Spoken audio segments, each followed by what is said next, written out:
You know what it feels like to be called useless by your own child? 3 months ago, I found out. I had spent all day cooking my son Michael's favorite pot roast for our Sunday family dinner. I was so excited to see them, to feel like I mattered to someone after losing my husband 2 years ago. But when I mentioned feeling lonely and asked if they could visit more often, my own son looked me dead in the eye and said, "Mom, you don't contribute anything to our lives anymore." His wife Jessica nodded right along and added the words that shattered my heart. "Face it, Eleanor, you're useless now. You don't work, you don't help with anything." Can you imagine? This from the son I worked double shifts as a nurse to put through college.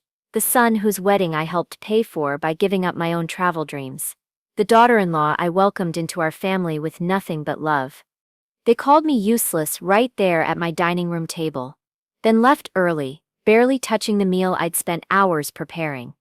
I sat there after they left, staring at all that wasted food, and I made a decision that would change everything. You see, Michael and Jessica thought they knew Eleanor Patterson. They thought I was just a helpless 72-year-old widow living on a small pension, someone they had to tolerate out of obligation. But what they didn't know was that 3 days after that horrible dinner, I received a phone call that would give me the power to show them exactly what useless really means.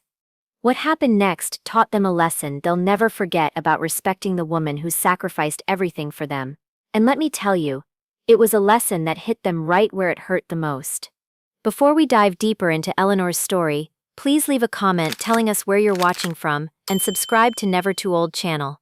We're creating a community of incredible women who know that our best chapters can happen at any age. Now, let's see what Eleanor discovered that changed everything. My name is Eleanor Patterson, and I live in Springfield, Missouri.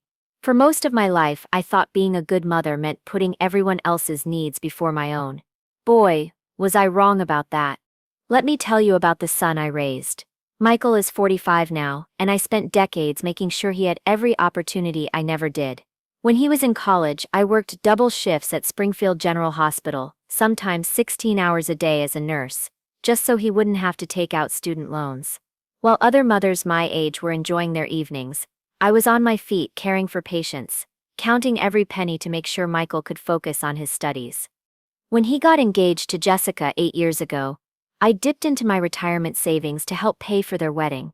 They wanted this beautiful reception at the country club, and I couldn't bear to see them disappointed. So I gave up my dream of taking that European trip with my late husband Robert, the one we'd been planning for years. "We can travel later," I told myself. "Michael's happiness comes first." And when their daughter Emma was little, I spent countless weekends babysitting so they could have date nights and build their marriage. I never complained, never asked for anything in return. That's what mothers do, right?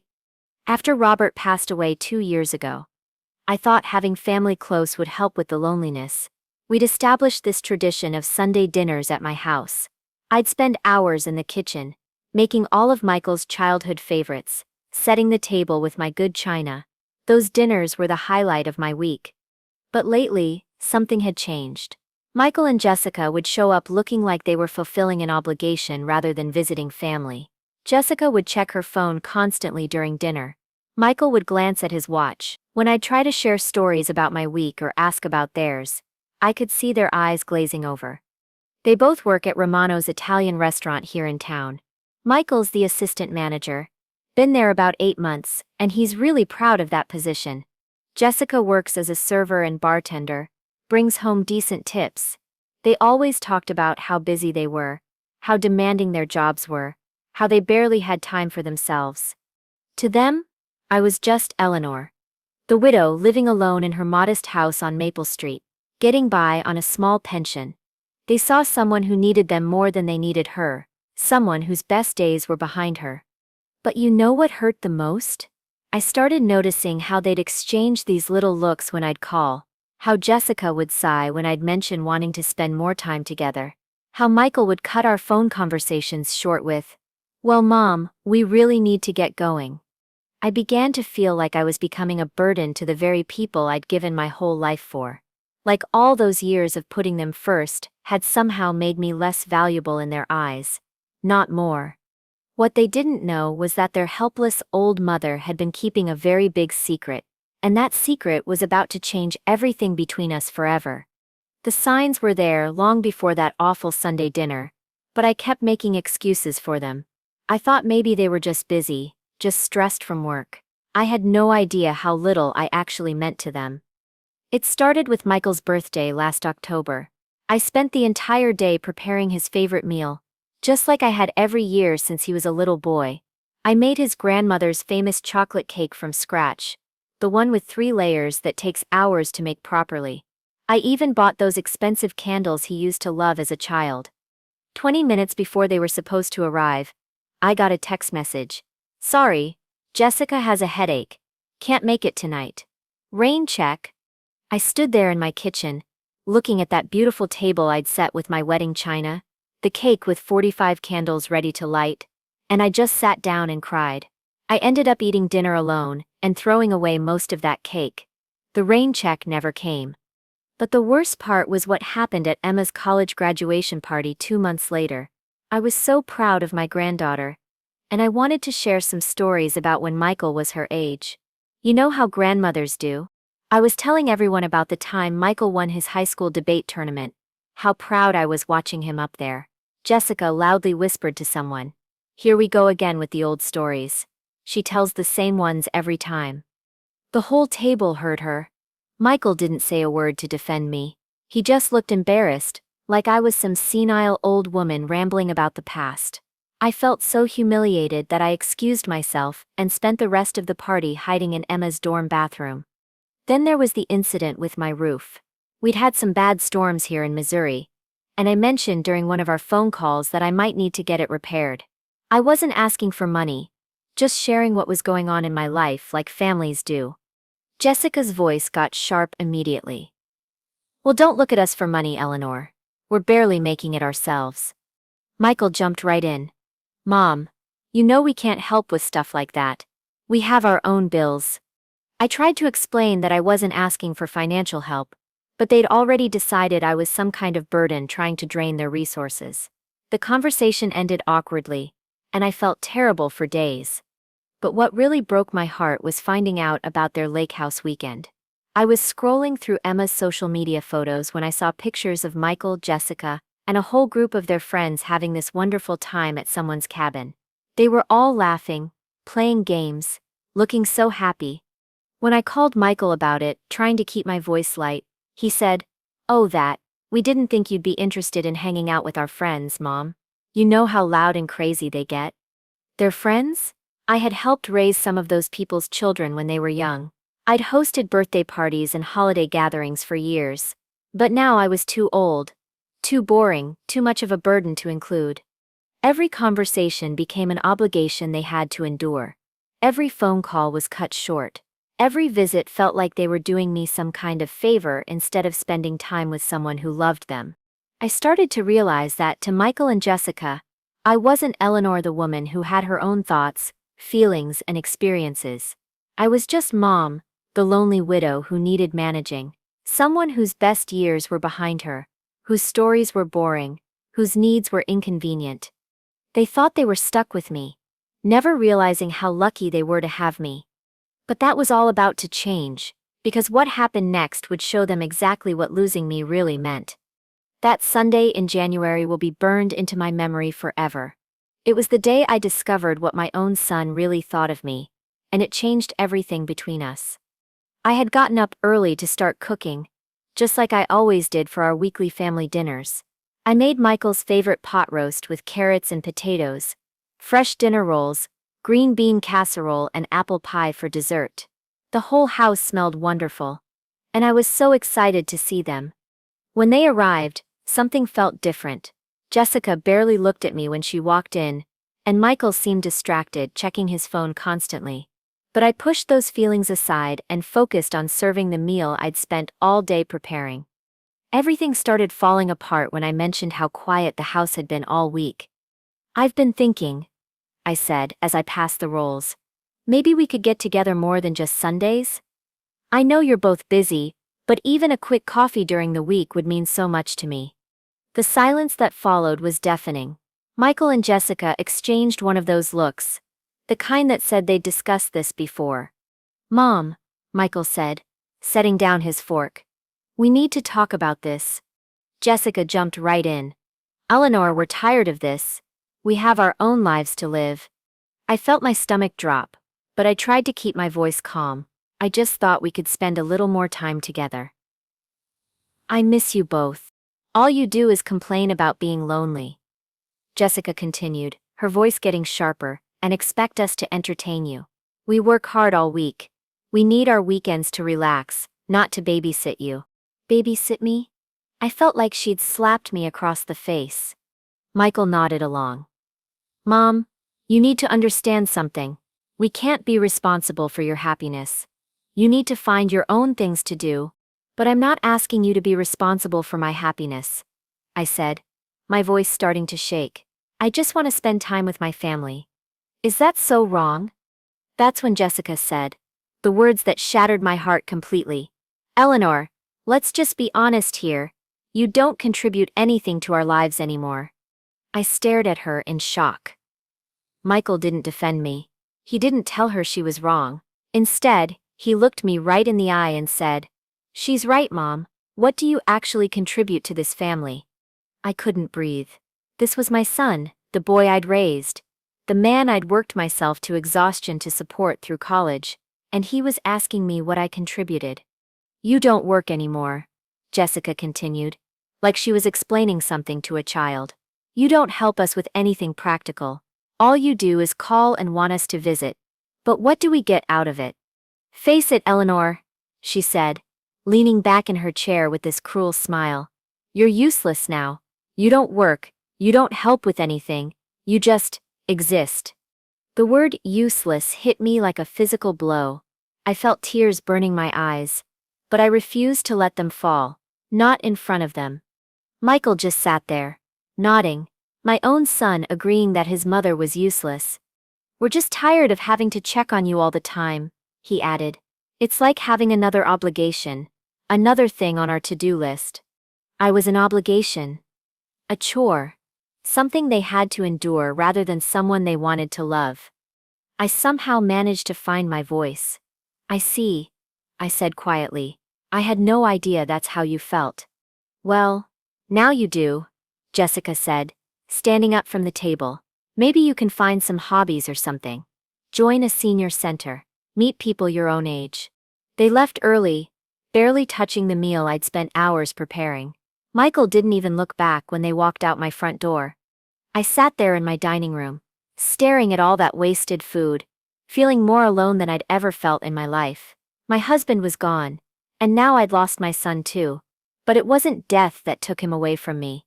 It was his choice to see me as worthless.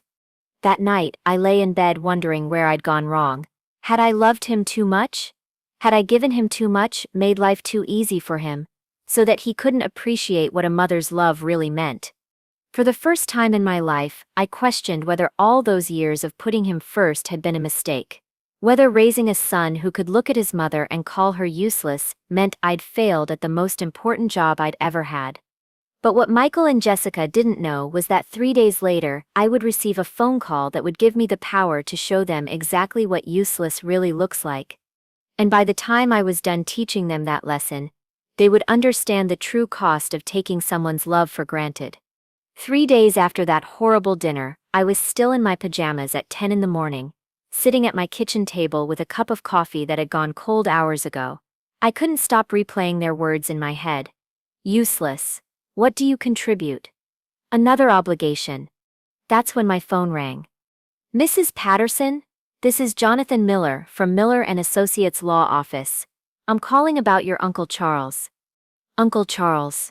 Robert's older brother, the one who never married. Never had children. We'd exchanged Christmas cards over the years, but we weren't particularly close. He lived up in Kansas City, kept to himself mostly. I'm sorry to inform you that Charles passed away about 4 months ago, Mr. Miller continued. I apologize for the delay in contacting you, but we've been settling his estate. You're listed as his primary beneficiary. Beneficiary? I nearly dropped the phone. I'm sorry. What? Mrs. Patterson, your uncle left you a substantial inheritance. Could you come to my office this week to discuss the details? There are some documents you'll need to sign. I drove to Kansas City in a daze. 2 days later, Mr. Miller's office was in one of those impressive downtown buildings. All marble and mahogany. I felt so small walking in there in my simple black dress and sensible shoes. "Please, sit down," Mr. Miller said, opening a thick file folder. "Your uncle was quite specific about his wishes. He left you his entire estate, which includes his investment portfolio, life insurance policy, and the proceeds from the sale of his house." He slid a document across the desk to me. When I saw the number at the bottom, I thought there must be some mistake. $950,000? I whispered. "That's correct. Your uncle was very frugal, very smart with his investments. He specifically mentioned in his will that he wanted his money to go to someone who would use it wisely, and he felt you were the most responsible person in the family." I stared at that number until my eyes watered. Nearly $1 million. More money than I'd ever dreamed of having. "Now, Mrs. Patterson," Mr. Miller continued, "I need to ask about your current financial situation to help you understand your options. Do you have any outstanding debts? Any immediate needs?" I thought about my little house on Maple Street. "My mortgage is paid off," I said quietly. "I live on my pension, about $1,800 a month. I don't have any debt." He smiled. "That's wonderful. With your house paid off and this inheritance, you're looking at a net worth of well over $1 million. You have many options for how to invest or use this money." $1 million. Me, Eleanor Patterson, who Michael and Jessica had called useless just days before. "What kind of options?" I asked. "Well, you could invest it conservatively for retirement income, travel, help family members." He paused.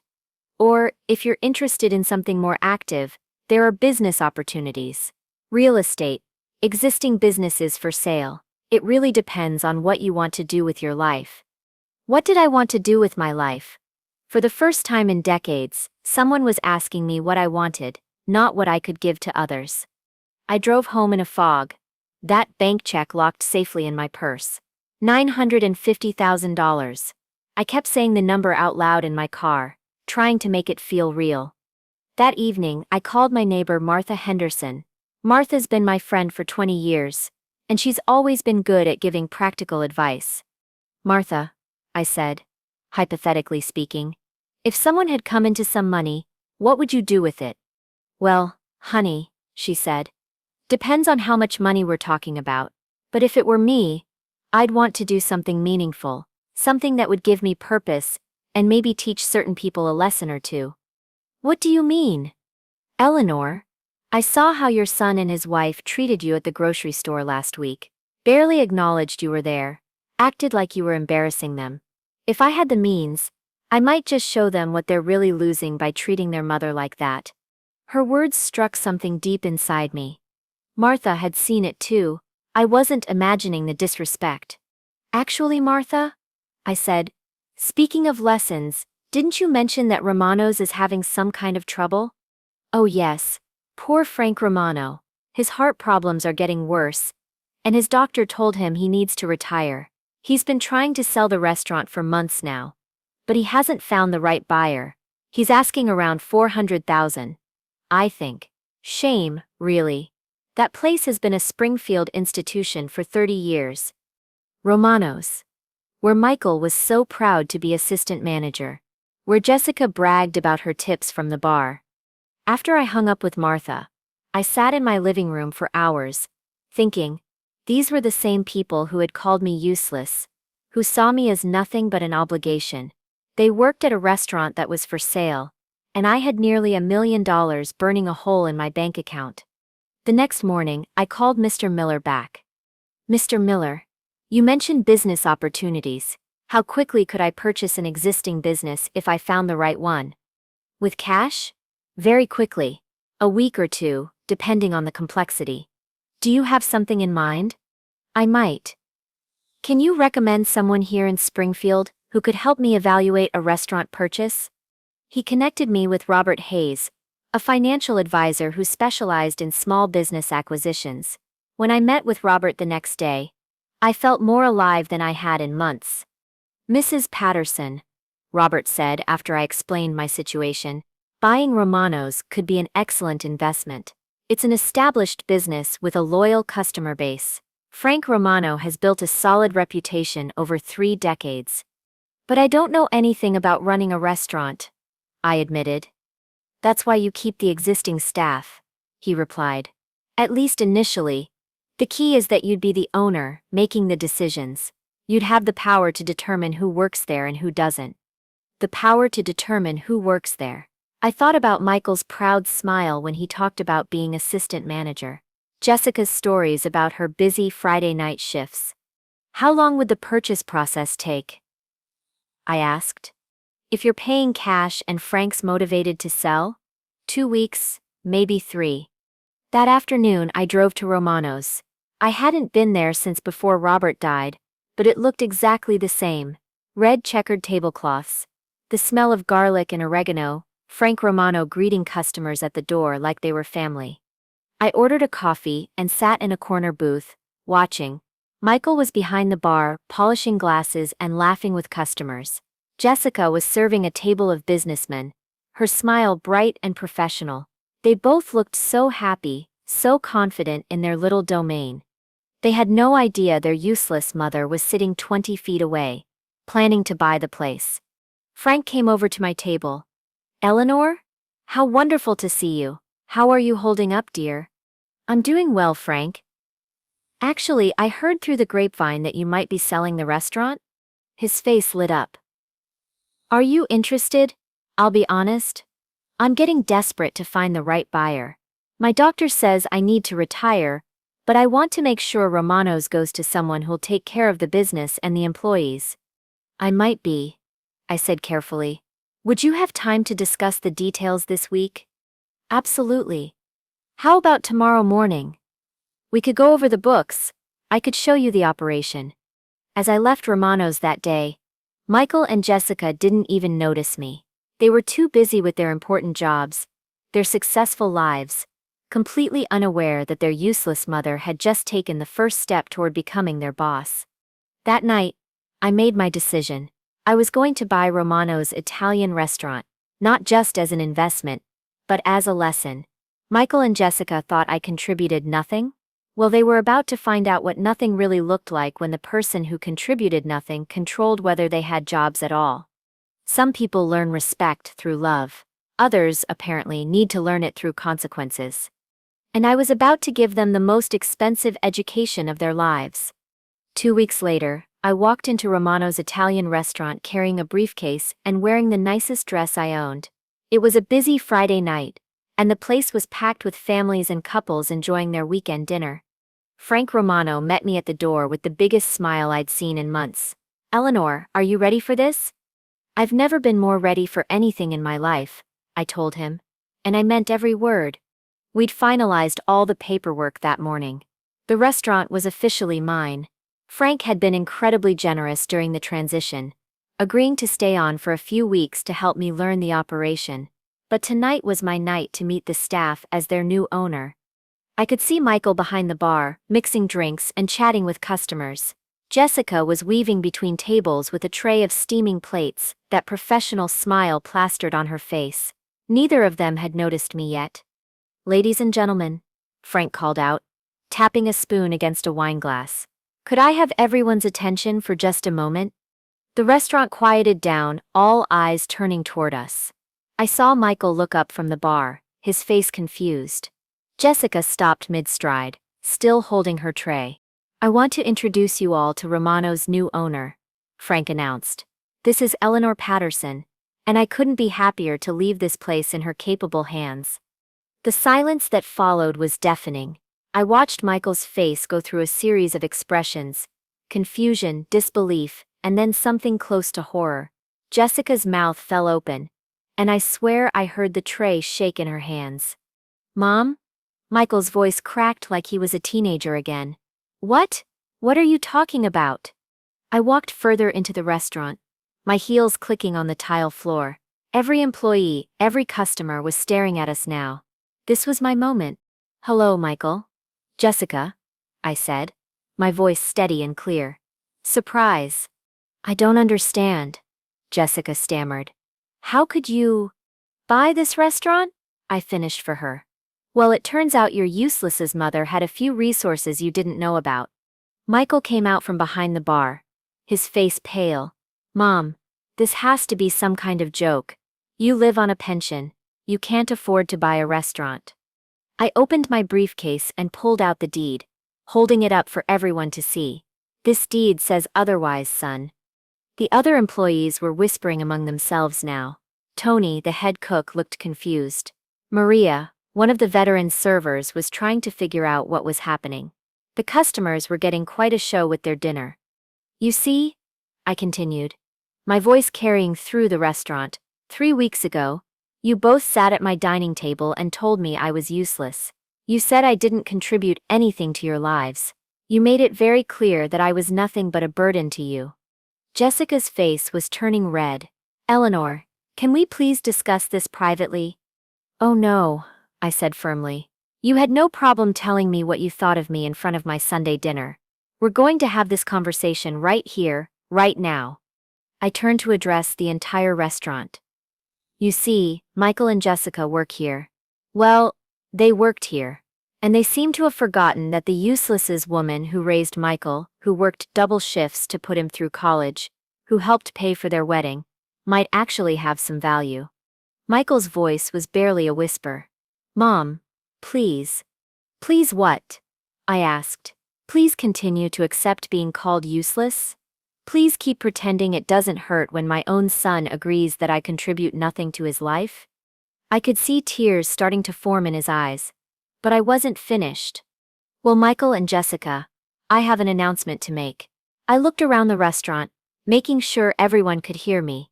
As the new owner of Romano's, my first executive decision is this. You're both fired.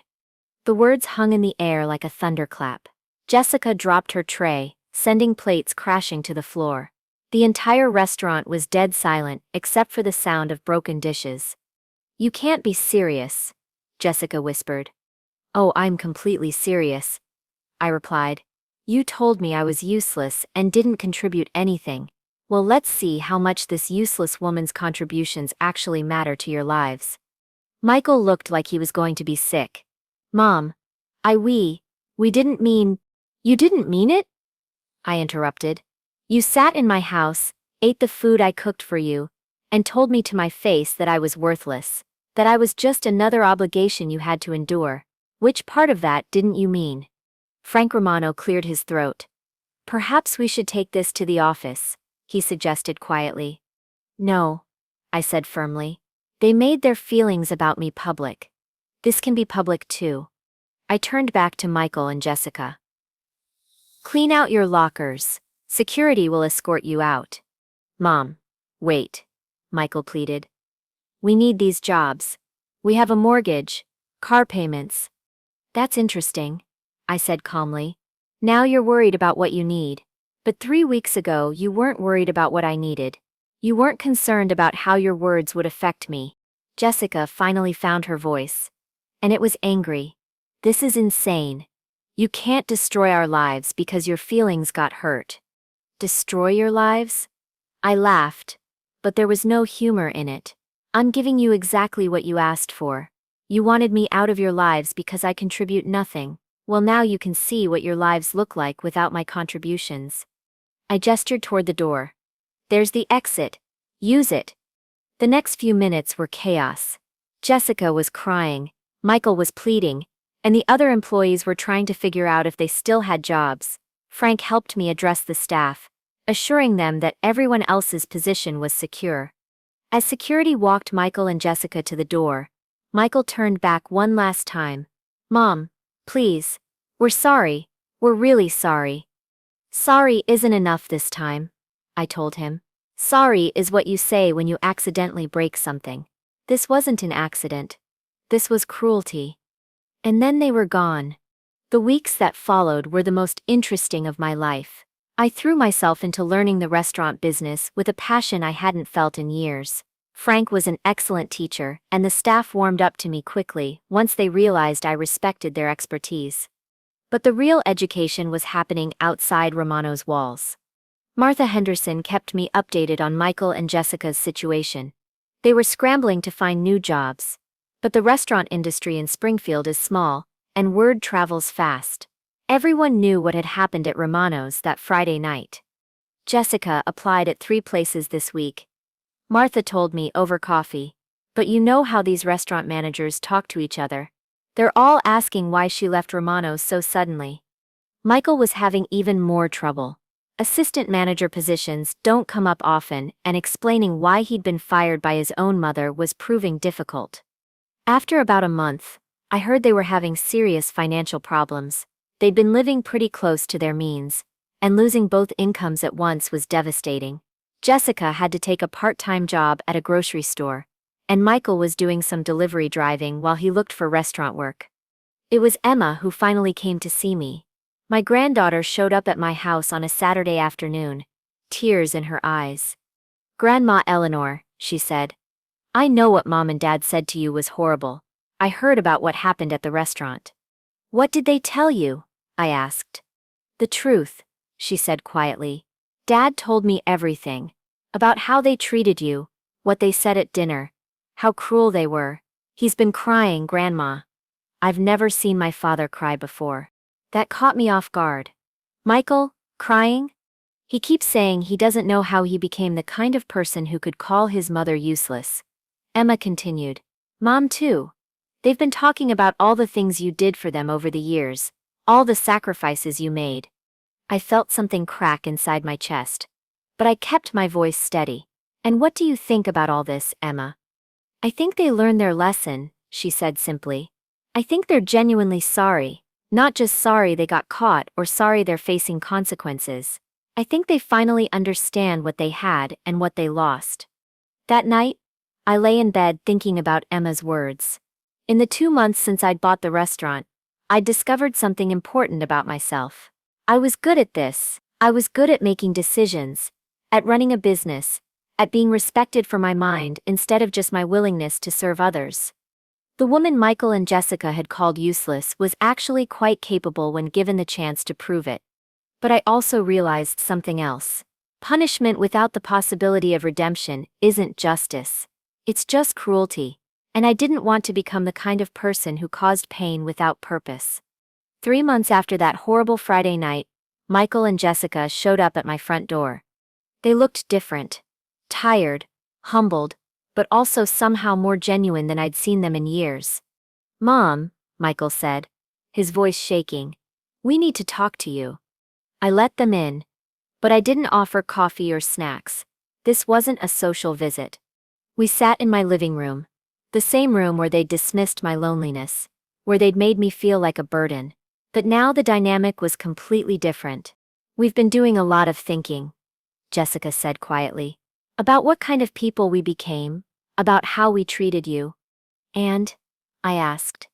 Michael looked directly at me, and I could see genuine pain in his eyes. "Mom, we were horrible to you. There's no excuse for what we said, for how we made you feel. You gave us everything, and we threw it back in your face.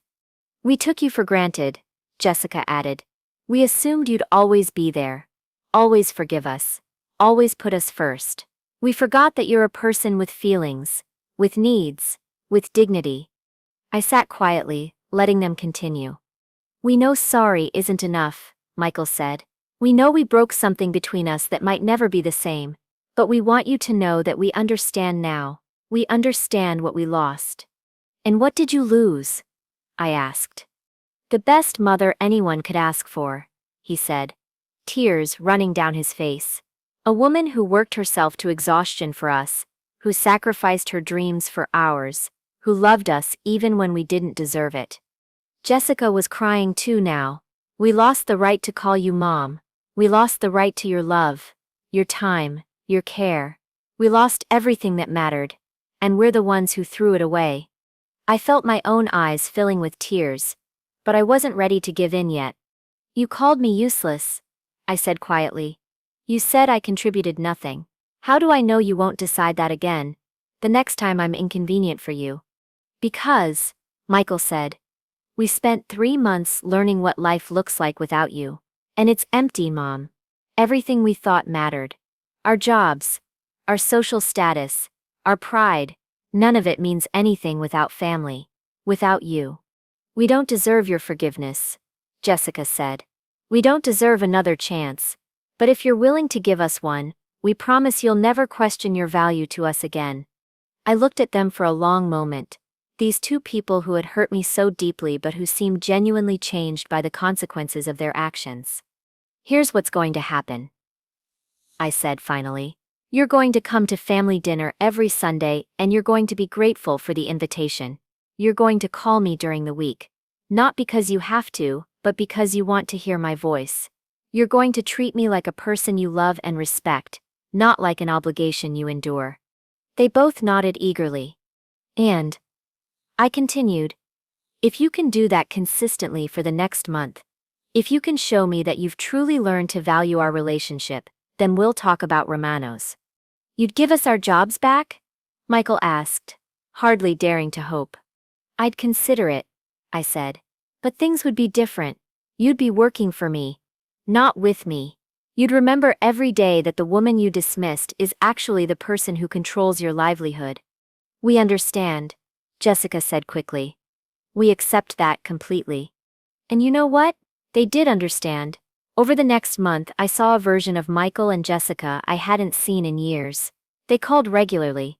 Not to ask for anything, but just to check on me. They came to Sunday dinner early and stayed late, helping with dishes and actually listening when I talked.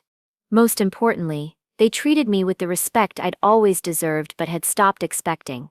True to my word, after a month of consistent behavior, I offered them their jobs back. But I made the terms clear. They were employees now, not family members doing me favors by showing up to work. They had to earn back my trust professionally, just like they were earning back my love personally. 6 months later, Romano's was thriving under my ownership. I'd implemented new menu items, updated the decor, and the staff respected me as a businesswoman, not just Michael's mother. I was contributing to my community in a meaningful way, using skills I never knew I had. Michael and Jessica were model employees. They worked hard, treated customers with respect, and never again forgot who signed their paychecks. More importantly, they never again forgot what their mother was worth. Our family relationship healed too, stronger than it had been before, because now it was built on mutual respect rather than assumed obligation. The woman they'd called useless had taught them the most valuable lesson of their lives, that love without respect is just manipulation, and that some people only learn to appreciate what they have after they've lost it. But sometimes, if you're lucky, you get a second chance to do better. Michael and Jessica got theirs, and they never wasted it again. And me? I discovered that being useful isn't about what you give to others. It's about knowing your own worth, and refusing to accept anything less than the respect you deserve. Sometimes the best thing you can do for people you love is to stop enabling their worst behavior and start demanding their best. That's a lesson worth nearly $1 million. Don't you think? So, that's my story. I'd love to hear what you think. Have you ever had family members who took your love and sacrifices for granted? Let me know in the comments, and subscribe to hear more stories like mine.